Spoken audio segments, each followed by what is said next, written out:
बांग्लादेश से ये हिंसा की तस्वीरें, हिंदुओं को टारगेट करते और उनके जो आराध्य हैं, उनके जो मंदिर हैं, उनको किस तरह से निशाना साधते हैं। और देखिए किस तरह से वहां पर तोड़ रहे हैं उन मंदिरों को, आग लगा दी जाती है वहां पर उन मंदिरों में, और वहां पर हिंदू के गांव जो हैं वो तक टारगेट किए जाते हैं। और इन तस्वीरों को देखने के बाद यहां बांग्लादेश में जो वो हिंसा है, जो आग धधकी है और जिस तरह से हिंदू निशाने पर लिए जाते हैं, उसका यहां भारत में किस तरह से असर हो रहा है। और उधर पूरे भारत में जो साधु संत हैं वो आखिर क्यों आक्रोशित हैं और क्या कह रहे हैं, सुनिए। दुनिया इसलिए शांत है क्योंकि हिंदुओं के ऊपर अत्याचार हो रहा है। अगर ये अत्याचार किसी ईसाई के ऊपर, किसी मुस्लिम के ऊपर हुआ होता तो दुनिया के अंदर उबाल आ गया होता। क्योंकि हिंदुओं के ऊपर अत्याचार हो रहा है इसलिए दुनिया शांत है। अब रण नहीं होगा, महासंग्राम होगा। अभी भी वक्त है, समझ जाइए हिंदुओं। बांग्लादेश से जैसे हिंदू मारे जा रहे हैं, भगाए जा रहे हैं, अगर हिंदुस्तान से 5 करोड़ बांग्लादेशी घुसपैठी और 3 करोड़ रोहिंग्या मुसलमान तत्काल नहीं निकाले जाएंगे तो हम लोग त्रिशूल, बल्लम, फरसा लेकर निकलेंगे और बांग्लादेशी घुसपैठियों को मारेंगे और काटेंगे, भगाएंगे। हम आह्वान करते हैं हिंदुस्तान में हिंदू जनमानस से, अगर बांग्लादेश से हिंदू मारे जा रहे हैं, मेरे मंदिर जलाए जा रहे हैं, यहाँ पर भी बांग्लादेशी घुसपैठी को रहने का अधिकार नहीं। बांग्लादेश में हो रहा है तो सनातन धर्म को मिटाने के लिए सब लोग प्रयास कर रहे हैं। हमारे सनातन धर्म को कभी मिटा नहीं सकते ये। उसकी बड़ी भर्त्सना करेंगे, निंदा करेंगे और हिंदुओं से, संतों से प्रार्थना करेंगे सब एकत्र होकर के इसका विरोध जताएं। बांग्लादेश की घटना को देखकर यहाँ के हिंदुओं को सबक लेना चाहिए। वहाँ पर जाति पूछकर नहीं, हिंदू के नाम पर मारा जा रहा है। तो हिंदुस्तान में भी केवल सनातन धर्म को मानते हुए जातिवाद को छोड़कर हमें योगी और मोदी का साथ देना होगा। तो आपने सुना कि किस तरह का आक्रोश जो है वो इन साधु संतों में देखने को मिल रहा है। एक साधु वहां पर ये कह रहे थे कि सनातन को मिटा नहीं सकते, हिंदुओं को खत्म नहीं कर सकते, लेकिन बांग्लादेश में देखिए वहां पर माइनॉरिटी में है और लगातार पलायन से वहां पर कितनी संख्या रह गई है। एक रिपोर्ट तो ये भी कह रही है कि अगले 3 दशक में नामो निशान मिट जाएगा वहां से हिंदुओं का। ये देखिए गुस्सा किस कदर यहां भारत में देखने को मिल रहा है। ये जम्मू से तस्वीरें आई हैं, बांग्लादेश में हिंदुओं पर हमले से नाराजगी है, पुतला फूंका जा रहा है, पोस्टर्स, झंडे, बैनर्स लिए ये प्रदर्शन करते वहां पर आप इन तस्वीरों को यहां पर देख रहे हैं। जरा एम्बियंस हम ऊपर करते हैं, साउंड हम बताते हैं कि क्या कुछ कह रहे हैं लोग।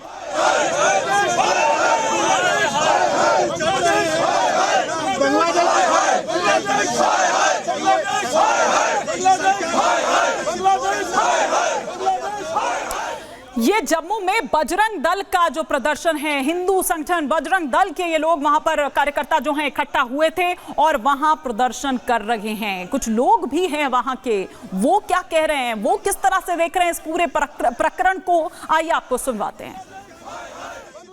हिंदुओं के ऊपर हमले किए गए हैं और खास तौर पर टारगेट जो है वो हिंदुओं का किया गया है।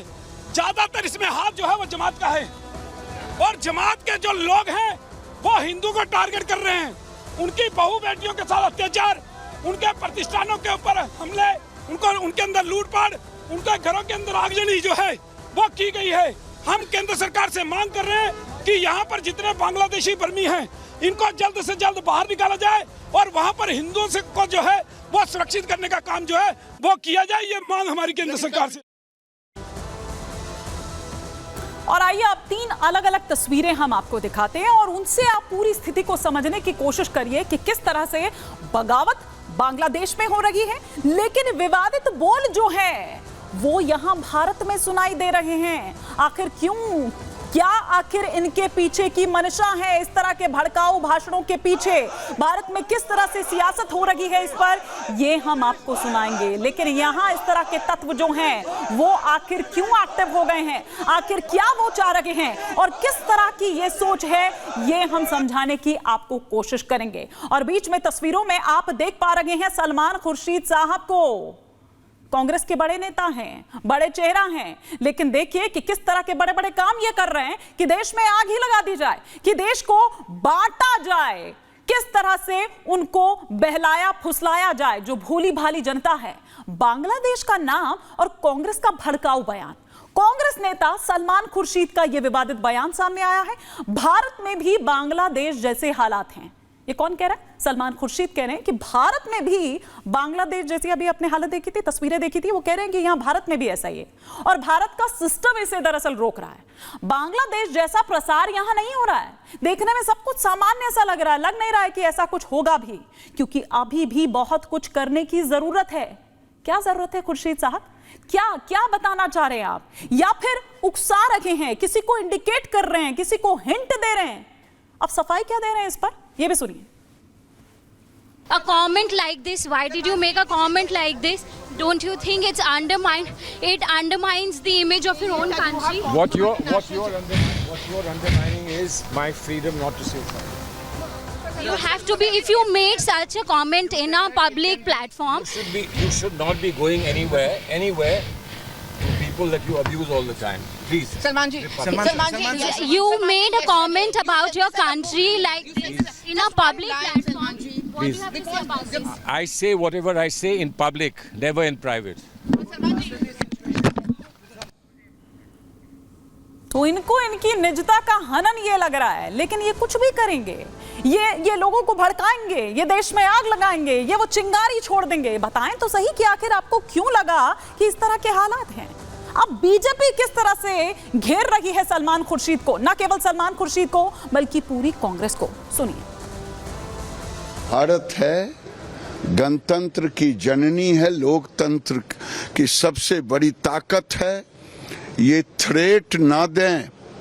मैं जानता हूं कि राहुल गांधी के इशारे पर ही आज सलमान खुर्शीद ने देश को चेताने का काम किया है, लेकिन भूले नहीं सलमान खुर्शीद साहब, राहुल गांधी इस देश में जब कोई औरंगजेब बनने की कोशिश किया है तो महाराणा प्रताप भी आए हैं। आप चिंता करके देखिए, सोच करके देखिए किस प्रकार की सोच कांग्रेस पार्टी की है। आज मुझे याद आता है जब पार्लियामेंट में खड़े होकर राहुल गांधी कहते थे कि इस देश में आग लगेगा, इस देश में दंगे होंगे, इस देश में प्रधानमंत्री जी के ऊपर हमला होगा। तो वो क्यों कहते थे? और जब विदेश यात्रा में राहुल गांधी जाते थे और कई लोगों से चोरी चुपके विदेश में जाकर मिलते थे और भारत के खिलाफ वहां कह के आते थे, तो आज मालूम पड़ रहा है आखिरकार मंशा क्या थी। खुर्शीद को मैं समझता हूं कि हमारी सलाह है कि वो भारत के बारे में पहले समझ लें, यहाँ की तासीर को समझ लें। तो ये आपने सुना कि बीजेपी किस तरह से पलटवार कर रही है, लेकिन पक्ष और विपक्ष के बीच में किस तरह से वार पलटवार का दौर जारी है। किस तरह से जो तमाम विपक्षी हैं वो एक सुर में गा रहे हैं, तो किस तरह से सत्ता पक्ष के जो तमाम नुमाइंदे हैं वो उन्हें जवाब दे रहे हैं।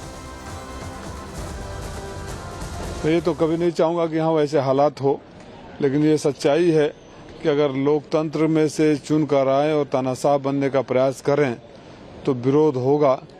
अगर कोई भी सरकार समय पर न चेते तो विरोध भयानक भी हो सकता है। और ऐसे बयान देते हैं जैसे दुनिया में जो भारत विरोधी ताकतें हैं, जिनको बढ़ता हुआ भारत, आर्थिक तौर पर ताकतवर बनता हुआ भारत पसंद नहीं है, वही इनका हाल हो गया है। ये उसको पचा नहीं पा रहे।